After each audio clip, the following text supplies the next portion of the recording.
Al-Shabaab militants attack the higher education ministry in Mogadishu.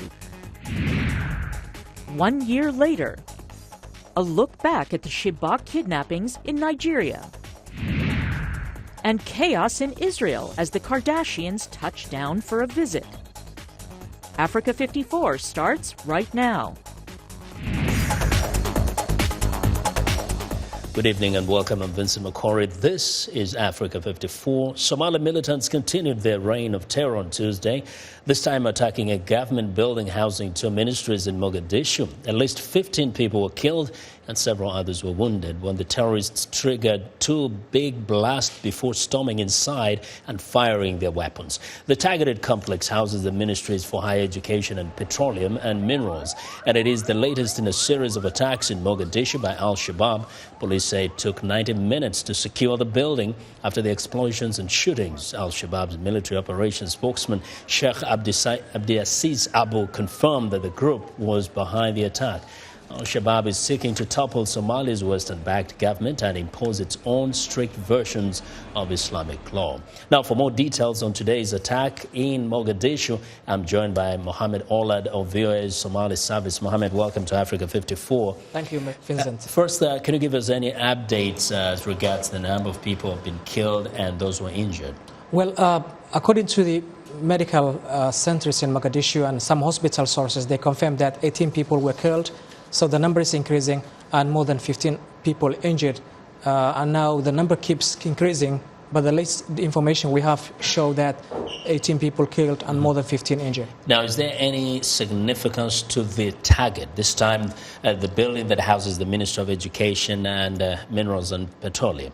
We cannot say exactly they are targeting this building, but they have been looking for any place that they consider susceptible to their attacks. The group has been working militarily. So recent days they have been targeting their attacks. They have been targeting on soft targets where government soldiers are not more, where government soldiers cannot protect immediately.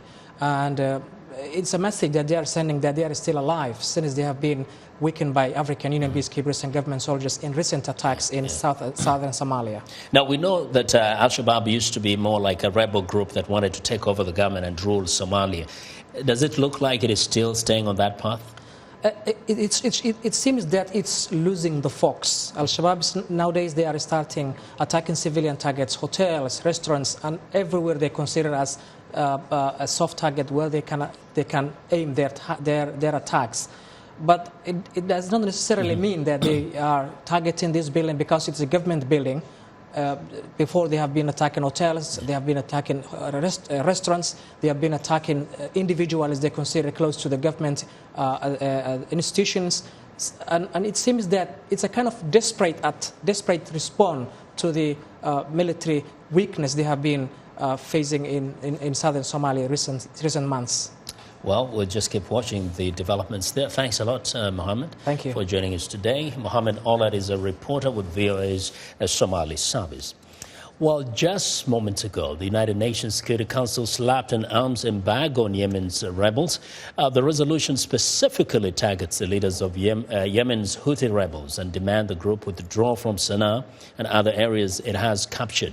Also, within the hour, the Associated Press is reporting that Yemen's Al-Qaeda branch says it is top cleric Ibrahim al-Rubaish, a Saudi national who had a $5 million bounty on his head, was killed in a drone attack 2 days ago. Yemeni and U.S. officials have not commented on the claim. As the fighting in Yemen continues, Saudi Arabia is beefing up its border with Yemen. A Saudi-led coalition has been carrying airstrikes against the Houthi rebels. On Monday, aid group Doctors Without Borders said it airlifted 15 tons of supplies into Sana'a and was working to establish additional supply routes by sea to the southern port city of Aden. Now, the fighting in Yemen has killed more than 600 people and forced 100,000 people from their homes.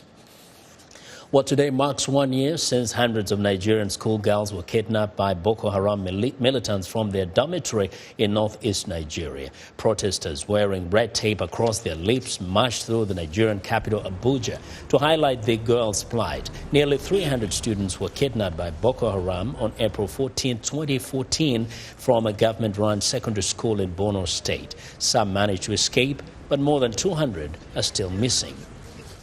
Well, the Chibok kidnapping was an audacious, but by no means was it an isolated move by Boko Haram. It was emblematic of a sharp uptick in militant attacks against civilians that have since killed thousands. More than 1 million people have been displaced. VOA's Ann Luke takes a look at the past year. 276 schoolgirls, 365 days since the night Boko Haram militants stormed their school in Chibok. Rights activists who investigated say the attackers took the girls because they could. They improvised. They took us outside and burned down the whole school. They herded us into their vehicles, while the rest of us were made to track. At least 56 girls have escaped. The other 219 were gone. Their families and their town undone by anger and grief. They felt abandoned. The very Monday the kidnapping happened, we thought soldiers were going to be sent to go after our daughters. Had soldiers been deployed, quite sure, no doubt our daughters would have returned, but it did not happen. It has now been 3 weeks. The Chibok girls struck a chord outside the Northeast that 5 years of murderous insurgency had not. Nigerians started demonstrating. The outrage went global with a Twitter hashtag campaign. Bring Back Our Girls was born.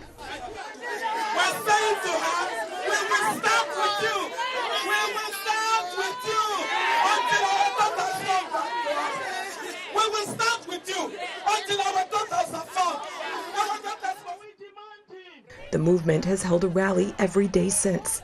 The girls have not been rescued. Hopes were raised and dashed in October when the government said it was negotiating a ceasefire. We don't care, we don't give a damn, we don't give a hoot. All we want is our daughters to be brought back, period. That is all the Chibok people are saying. Enough is enough. We have had enough. We are tired of nonsense in this country. We've had enough. Thank you. Nigeria's president-elect Muhammadu Buhari says he will do things differently, but offers no false hope. He says he does not know where the girls are or if they can be rescued. He says his government will do everything in its power. The Chibok girls were not the first or the last young women Boko Haram abducted. Over 2,000 women and girls have been abducted by Boko Haram since the beginning of 2014. They've been forced to either marry Boko Haram militants, they've been forced to provide services or clean. Some have even, according to what we've seen, have been forced to train and take part in attacks on their own villages. But some activists believe Boko Haram holds the Chibok girls separately in groups. The girls could hold value as bargaining chips or shields against airstrikes. The sheer scale of the kidnapping gave Boko Haram a boost. It recently joined Islamic State, another militant group that abducts women. Nigeria and the world declared total war on Boko Haram in the wake of the Chibok kidnapping. But the fight only really kicked off in February. Troops from Nigeria and neighboring countries advance, liberating towns. And hope stirs that the Chibok girls are out there, waiting to be found. Ann Luke, VOA News, Dakar. Now to Sudan, where logistical problems have hampered voting at a few polling stations on Tuesday, according to the nation's electoral body. As a result, voting will be extended by 2 days in the affected areas. Opposition parties are boycotting the polls, making it all but certain that President Omar al-Bashir will win another term. VOA's Gabe Joslo has more from Khartoum. Sudanese President Omar al-Bashir cast his ballot in Khartoum Monday at the start of 3 days of general elections. While the media frenzy here would suggest an exciting election, it is a different story at polling stations across the capital, where turnout has been low. Here in the Imtidad Nasser neighborhood, a handful of voters wait to cast ballots. At least one Bashir supporter, schoolteacher Amina Mohammed, says she is excited about the vote. Yes, there is enthusiasm about the elections, and today is a holiday.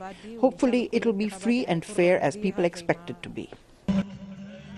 After 26 years in power, President Bashir is still looking strong domestically and has championed stronger ties with Saudi Arabia, a relationship that Sudan hopes will bring economic benefits. But he is still widely detested in the West due to a long history of human rights abuses. The 71-year-old leader is wanted by the International Criminal Court for charges of genocide allegedly committed by military forces in Sudan's Darfur region in the early 2000s. At a final campaign rally last week, he took a swipe at his Western critics. We thank God that our relations are excellent. We have some problems with Western countries. You people know what these countries were. These were colonialist countries. They want people to bow down and to kiss their hand, but we will not do that.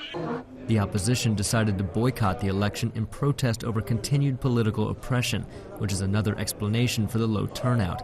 Sudan's Communist Party, a long-standing member of the opposition alliance, has expressed concerns about vote rigging. Party spokesman Yusuf Hussein says the opposition will not stay silent.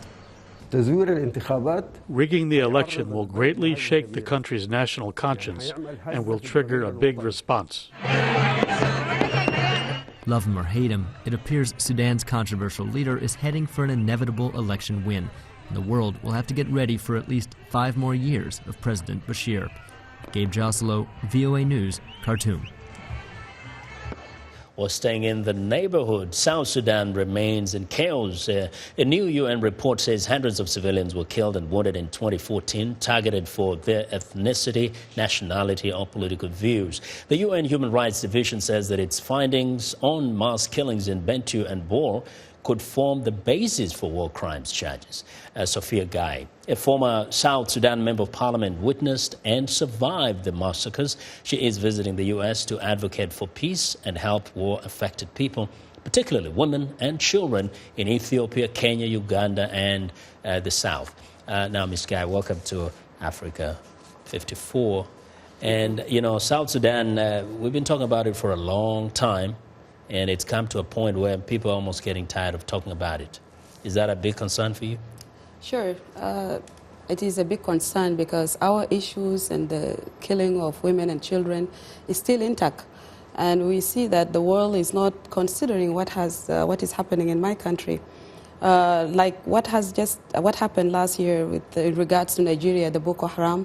About only 200 girls were abducted, and the whole world turned there. And the same thing with Al-Shabaab. But South Sudan, in particular, Juba, when the incident happened in December, nearly 20,000 plus were killed and targeted, and yet the world has not condemned this as a genocide, and it has not even looked into it like the issue that can be addressed. I think as a priority. The world may not have specifically mentioned genocide in its condemnation of the events in South Sudan, but everybody for a long time, we covered it, talked about the atrocities that have been committed against civilians in South Sudan. Now, tell me, what is it that has not been done by South Sudanese themselves to resolve the issue, but also to help those who have been affected? Well, the international community and the IGAD, they came in to talk about the issues of peace and reconciliation. Mm-hmm. And we have not seen the root causes to be addressed in that forum. And we feel as South Sudanese people, victims and survivors of this war, that there is a need for root causes to be addressed, not just to come up with a quick fix kind of solution. Yes. Now, do you get the sense that the leadership on both sides, especially in the peace process, is really urgent at this issue, particularly considering that there's so many women and children who have been affected? Are they displaying that urgency in resolving the issue? They did have addressed that urgency, but it's still for us within the opposition, the urgent need for our people, particularly our areas in the greater Upper Nile. There's a lot of devastation situation. Women are dying almost, and children on a daily basis. Mm-hmm. And the international community, they have stressed that there's a need for us to discuss the issues of peace critically. Yeah. But we feel also the root causes so that it's not a fixed quick kind of... But now that is where you cannot challenge the international community. Some people have said that, and you've been a member of parliament, sure, that leadership and politicians in South Sudan have been so selfish. They're focused on themselves, not the people. Not really. Now, you can't blame the international community, I cannot say that they are selfish. Yeah. But if you know this issue, it started in the political party SPLM. Yeah. And when it started there, it is unfortunate it has targeted only one community, which is the Nuer people in particular. Given to the fact that, the national issues went and targeted that one because it is an intended kind of war, because President has armed himself and, he actually trained a separate army which is not in the SPLM. So we need to ask, our people are dying, it is true. They are dying in the UNMISS camps, they are dying in the refugees camps in the neighboring countries that are there. And for us as women, we condemn that and we want quick peace to come. But we don't want a peace that will not address issues, because it's a cover-up. It's like putting things under the carpet. So we hope for the best, and at the end of the day, South Sudanese themselves have to be determined to resolve the issue in South Sudan. Ms. Guy, thank you for joining us today. Sophia Guy is a former South Sudan Member of Parliament. We want to know what you think about Africa 54 and the stories we cover. Join the conversation on Facebook. The address is Africa 54. And check out our headlines 24/7 on voaafrica.com. Coming up, a U.S. scientist works to prevent disease in conflict zones. Stay with us.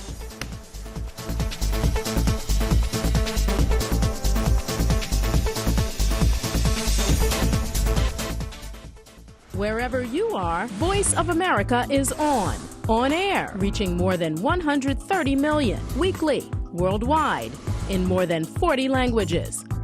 Online, social media, and breaking news from around the world. On the go, dozens of new features on popular platforms with new apps and trending topics. Voice of America, on air, online, on the go.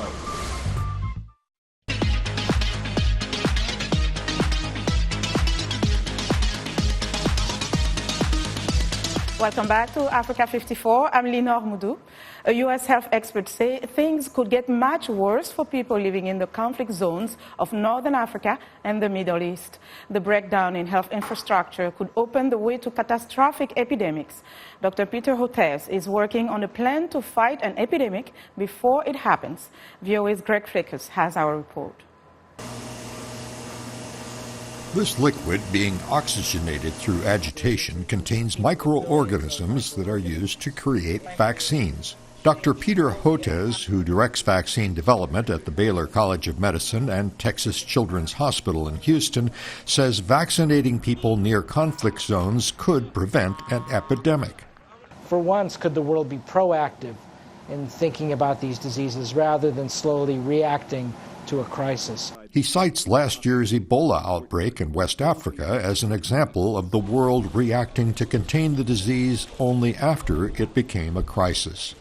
He says there had been some progress in developing vaccines for Ebola, but no clinical trials occurred until after thousands of people had died of the disease. Hotez is developing a plan to establish vaccine-producing laboratories, much like the one he operates in Houston, in Saudi Arabia, Qatar, and Morocco, all of which, he says, fit the right profile. There's already a stable government, there's a certain level of sophistication in terms of ability to make biotechnology products, and there's the political will and economic horsepower to make it happen.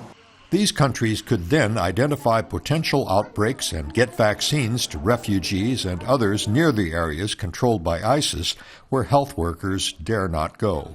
Hotez says an epidemic could start with infected people coming out of an ISIS-controlled zone, infecting others.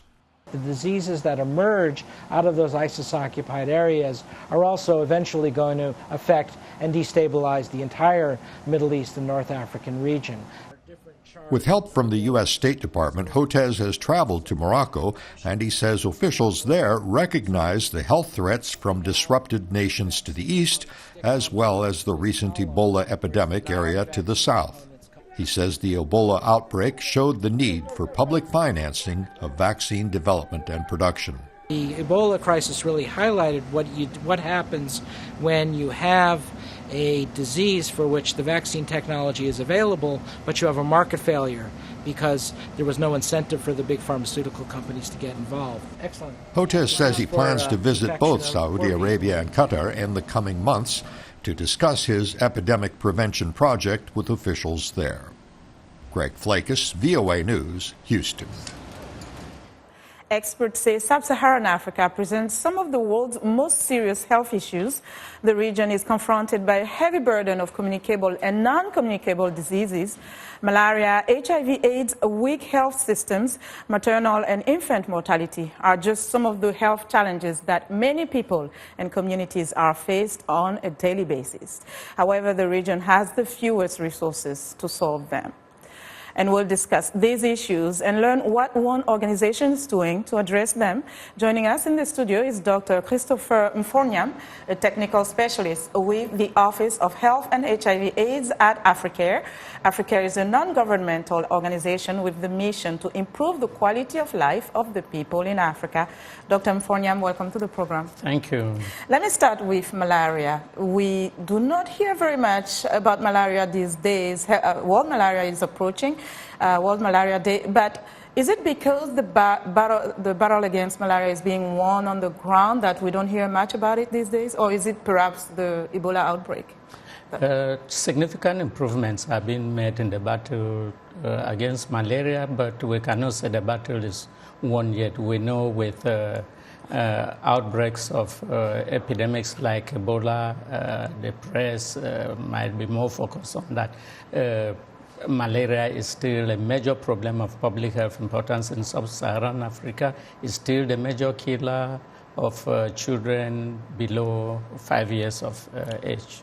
So then when we look at the way it's being addressed, let's talk about some of the evidence-based intervention that have been implemented by AfriCare in addressing these issues. I know you work in Benin and Angola. These are some of the countries that Africa has done some work. Tell us about that. Yes, we are doing malaria-specific interventions in Benin. Benin is the biggest program that we have in malaria. We are also in Nigeria and Angola. In Benin, as in the other countries where we intervene, the main technical interventions are prevention using long-acting insecticide-treated nets, prevention in pregnant women, intermittent preventive treatment in pregnant women, and early diagnosis and treatment with artemisinin combination therapy in children below 5 years. Also very important is before we were treating all cases of fever as malaria, but now we are testing to be sure that before we give the medication, the patient is actually suffering from malaria. You know, one of the things that I noticed, and I've been told when I go to, in Côte d'Ivoire, for example, which is my home, people will tell me when they're sick, they go to the hospital and they get treatment for malaria. Even when the doctor cannot find what the disease is, they say,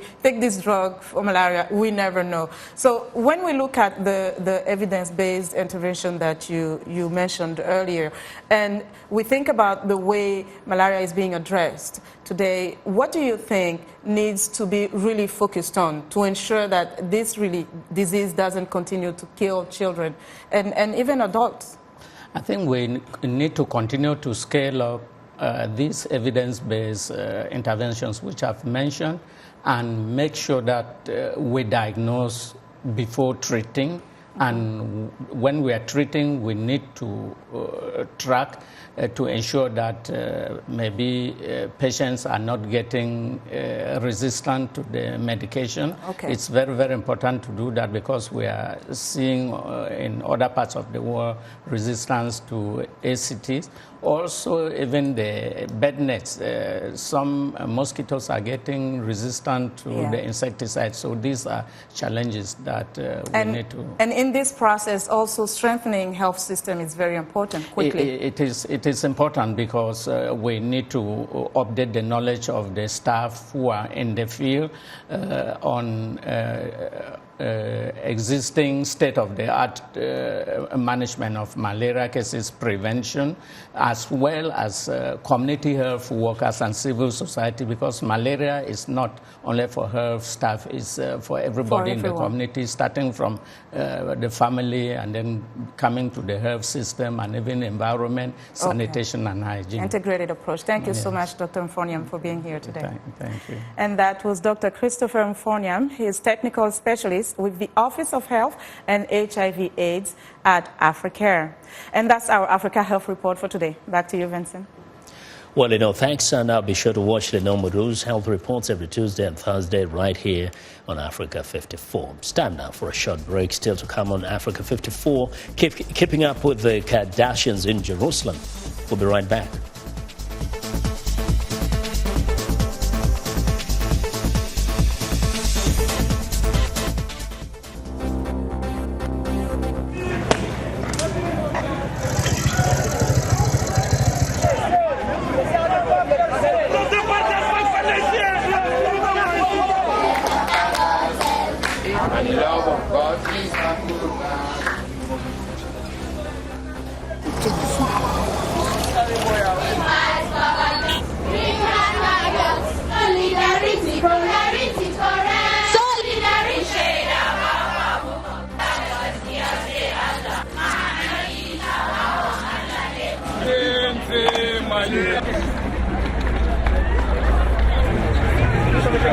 The young people here,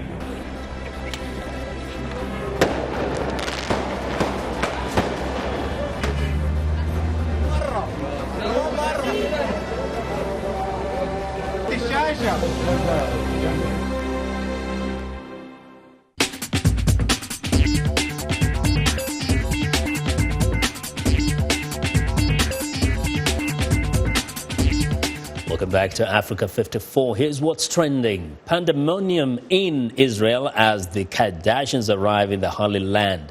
Kanye West, Kim Kardashian and their daughter North West, as well as Kardashian's sister Khloe, landed in Israel for a private visit Monday following a route trip to Armenia. North, 21 months, was baptized at St. James Cathedral in the Armenian quarter of the old city of Jerusalem. Anticipating the crush of media and fans, an Israeli security firm that specializes in protecting VIPs reportedly was hired for the visit. In January, reports emerged that Kardashian and her two sisters were planning to buy a Tel Aviv apartment worth a whopping $30 million. And finally, meet South Africa's tiniest viral sensation.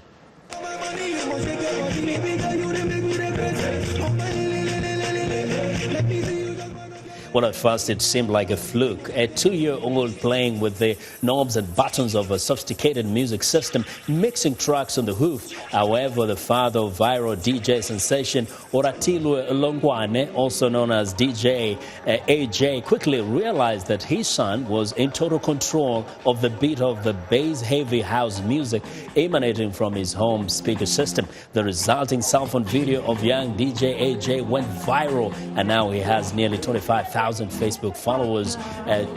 Way to go, little DJ. And that is what is trending. And that is our show for today. Be sure to watch Africa 54 on our website at voaafrica.com.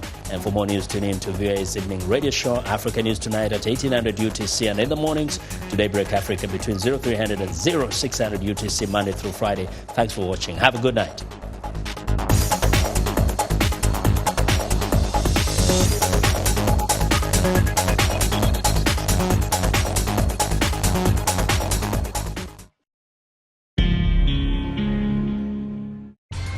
How do you see the world? I see countries in turmoil. I see our planet changing. I see people at peace. No matter how you see the world, you'll get an unbiased and uncensored view of it on Voice of America. On television, radio, online, and mobile. In more than 40 languages all day, every day. Millions of people tune us in. How do I see the world? On Voice of America. We are able to touch on things that are important to people on an everyday basis. Hello and welcome. I'm Vincent McCory. This is Africa 54. In a lively half hour, news, sports, health, lifestyle information, comments from our viewers.